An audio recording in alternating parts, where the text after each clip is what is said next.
kadang sing gawe masalah dadi dawa iku dudu wong liya, tapi awake dhewe sing ora gelem maca.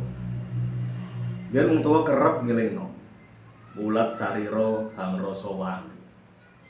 Maca nang awake dhewe lan wani ngakoni kekurangan. Nanging saiki kadang luwih gampang nuding tinimbang delok awake dhewe. Ana masalah sithik sing disalahno kahanan. Ana salah sithik sing diomongno wong liya. Padahal ora kabeh kudu diarahno metu.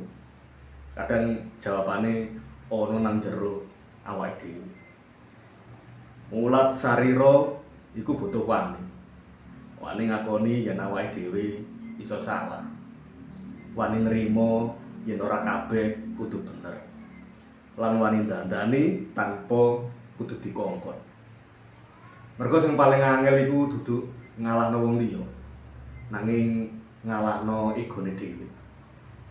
Lan sing paling abot iku dudu disalahno, nanging jujur karo awake dhewe. Sadurunge awake dhewe nyalahno kahanan utawa wong sak sekitar. Kowe wis tau tenan mulat sarira lan hang rasa wani.